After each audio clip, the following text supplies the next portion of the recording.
Hi guys, I am Girish Kumar Vaishnav from Icon school GGC. Guys, आज class 8 का lesson number 1 day second है। और guys, आपको हम पहले भी बता चुके हैं कि आपकी रीडिंग की क्लास आपके ऐप में हमने पहले अपलोड कर दी है, तो आप सब फर्स्ट प्रायोरिटी आप रीडिंग की क्लास को दीजिए। सबसे पहले आप रीडिंग की क्लास लीजिए और जिसने अभी संस्कृत की नोटबुक और मैथ की नोटबुक टेक्स्ट की अभी तक सबमिट नहीं कराई है 8th क्लास स्टूडेंट ने, वो सभी सबमिट कराएं। और ये जो चैप्टर है गाइस 1, 2 और 3 क्वेश्चन नंबर ये आपके यस्टरडे हो चुके थे और आज हम क्वेश्चन कविता से आगे वाले, कविता से वाले और कविता से आगे वाले जो है ये आज हम कराएंगे।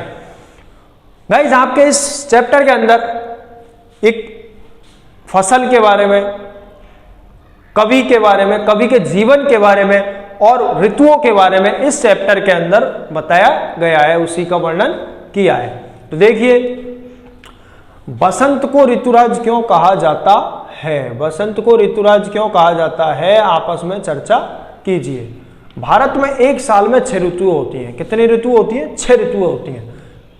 इन सब का अपना अलग अलग महत्व है। इसमें बसंत ऋतु सबसे निराली और विचित्र है। बसंत ऋतु क्या है? सबसे निराली और सबसे विचित्र है। इसे सर्वश्रेष्ठ ऋतु माना जाता है।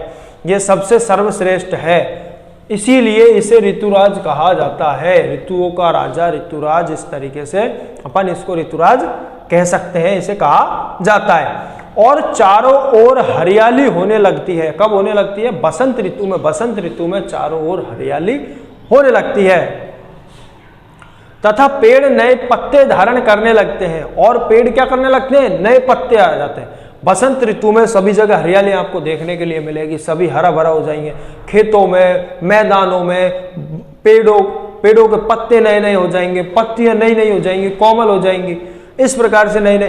तथा सरसों के फूल भी खेतों में खिलने लगते हैं। तथा सरसों के फूल भी, सरसों के जो फूल हैं वो भी खेतों में खिलने लगते हैं, उत्पन्न होने लगते हैं, खिलने लगते हैं।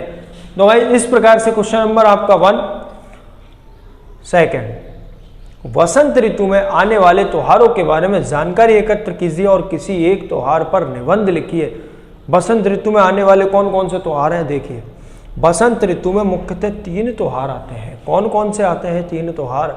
तो ये देखिए 3 त्योहार हैं, मैंने अंडरलाइन कर रखा है।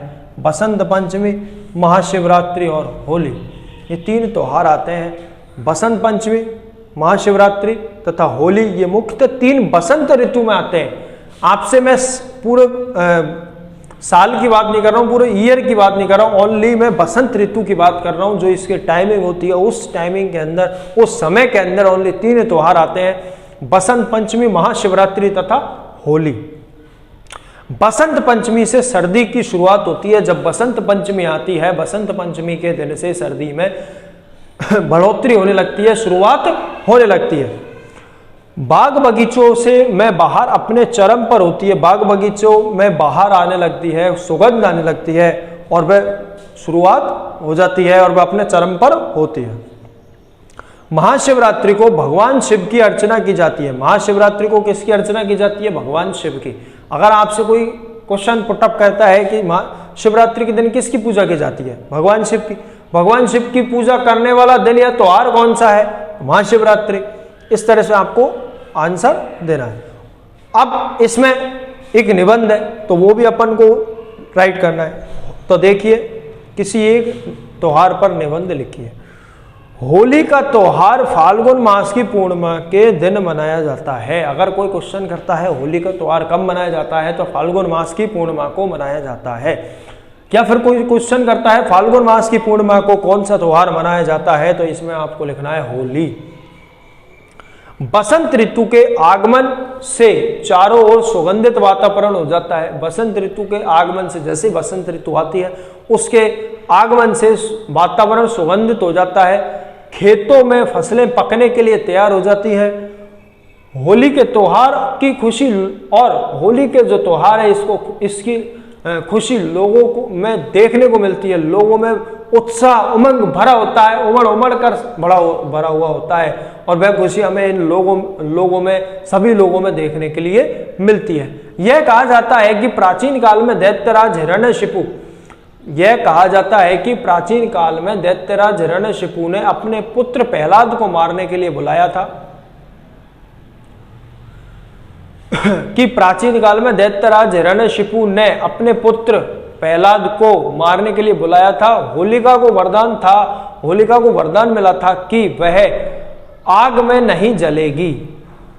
अपने पुत्र को मारने के लिए बुलाया था और होलिका को वरदान था कि वह आग में नहीं जलेगी और लोग होली के अगले दिन आग में नहीं जलेगी। ठीक है, होलिका। लेकिन जब होलिका बैठी थी तो जो प्रहलाद था वो होलिका की चुनरी प्रहलाद के ऊपर चली गई और प्रहलाद बच गया और होलिका जल गई। तो आपने देखा होगा जहां भी कहीं होली जलाते हैं वहां प्रहलाद को निकाल लिया जाता है और होलिका जल जाती है और प्रहलाद को वहां से निकाल लिया जाता है और वहां से साइड में उसे हटा दिया जाता है या फिर किसी स्थान पर उसे पहुंचा दिया जाता है और होली जल जाती है। तो तभी से यह परंपरा चलती हुई आ रही है गाइस, और यह आज भी सुचारू रूप से इसी प्रकार चल रही है होली का।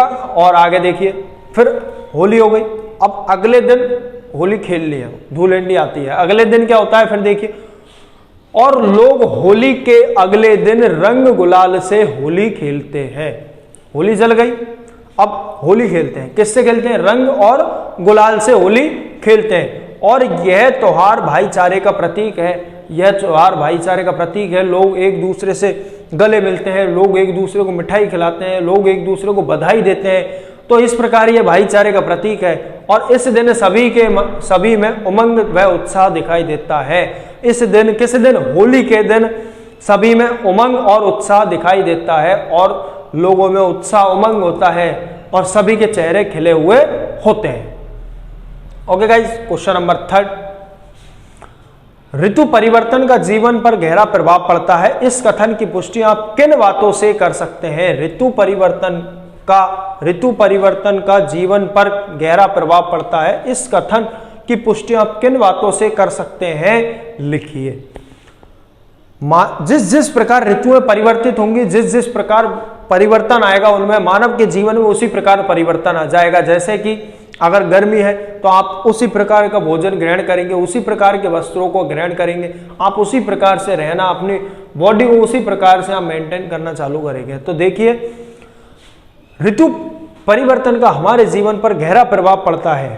कैसे पड़ता है? हमारे खान पान, पहनावा एवं स्वास्थ्य आदि प्रभावित होते हैं। जिस प्रकार से ऋतुएं परिवर्तित होंगी तो उसी प्रकार से आपके स्वास्थ्य में भी वो आने लगेंगे और पहनावा भी आपका परिवर्तित होगा, खान पान भी आपका परिवर्तित होगा, तो सभी प्रकार से। और इसी प्रकार ऋतुओं में अलग अलग प्रकार के वस्त्रों का प्रयोग किया जाता है। कैसे किया जाता है? जैसे सर्दियों में गर्म वस्त्रों का प्रयोग किया जाता है। सर्दियों में गर्म वस्त्रों का प्रयोग किया जाता है, जो गर्म होते हैं, ऊनी होते हैं, मोटे होते हैं, उन वस्त्रों का प्रयोग किया जाता है। वह गर्मियों में सूती वस्त्रों का अधिक प्रयोग किया जाता है। अधिक प्रयोग किया जाता है। ऋतु के अनुसार त्योहार भी लोगों के जीवन को गहराई से प्रभावित करते हैं। ऋतु के अनुसार क्या है? ऋतु के अनुसार त्योहार भी लोगों के जीवन को गहराई से प्रभावित करते हैं। कुछ ऋतुएं स्वास्थ्य की दृष्टि से अच्छी मानी जाती हैं। कुछ ऋतुएं जो है स्वास्थ्य की दृष्टि से अच्छी होती है।